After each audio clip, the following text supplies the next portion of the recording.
They took away his home. They broke his body. But still, he smiled. Why? Because Epictetus discovered something most of us never realize. True freedom has nothing to do with chains or prisons or even power. And today, his story might just change the way you see your own life. Almost 2,000 years ago in ancient Rome, there was a young boy named Epictetus. He wasn't born into a rich family. He wasn't born into comfort. In fact, he was born a slave.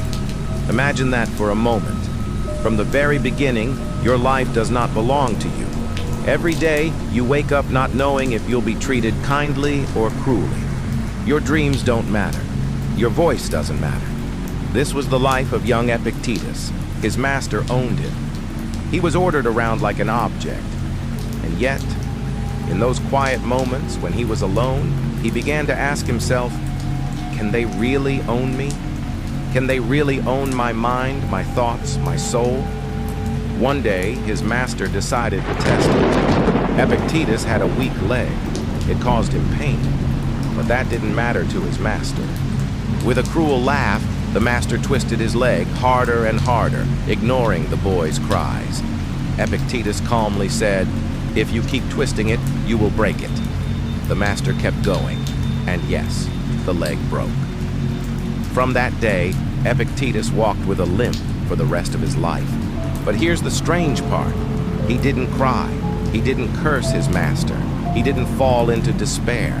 He simply looked up and said, "Did I not tell you you would break it?" Can you imagine that? Your body is broken, your freedom stolen, and still you remain calm? What kind of strength is this? This was the turning point for Epictetus. That day, he realized something powerful. The world can hurt my body, the world can chain my hands, but no one can chain my mind.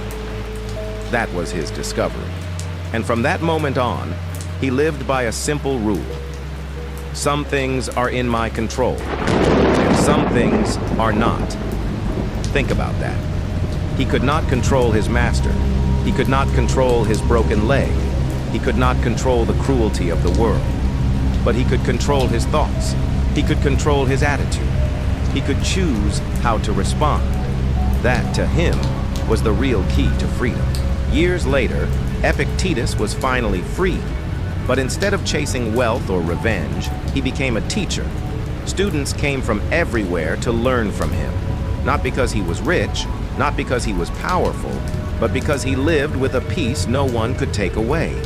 When people complained about their troubles, Epictetus would smile and ask, "Is this in your control, or is it not?" If it was in their control, he told them to take action. If it was not, he told them to let it go. Simple words, but life-changing. Now pause for a moment. Think about your own life. How often do we suffer? Not because of what happens, but because of how we think about it. We lose a job and we say, "My life is over." A person insults us, and we carry that anger for days. Someone doesn't treat us the way we expect, and our peace disappears. But ask yourself, can you really control people? Can you control the past? Can you control every twist of fate? No. And yet we fight. We resist. We break ourselves trying to control what was never ours. Epictetus whispers across time, freedom is not in controlling the world. Freedom is in controlling yourself. Epictetus never became a king. He never lived in luxury. He walked with a limp until his last breath. And yet he was freer than most emperors because he had discovered the secret. The chains on your body are nothing if your mind is free. So the next time life feels heavy, the next time people hurt you, the next time things don't go as planned, remember his words. Some things are in our control. Some things are not. Hold on to what is yours, your choices, your actions, your mindset, and let go of the rest. That is the key to freedom. My friend, Epictetus's life teaches us something timeless. You don't need perfect circumstances to be free. You don't need wealth or power or control over others. All you need is control over yourself. And once you master that, no chain, no insult, no storm in life can truly shake you. So ask yourself, today and every day, am I holding on to what's mine? Or am I wasting my life on what I cannot control? That is the key. That is freedom. And that is how you transform your life. If this story touched your heart, share it with someone who needs to hear it today. You never know whose chains you might help break.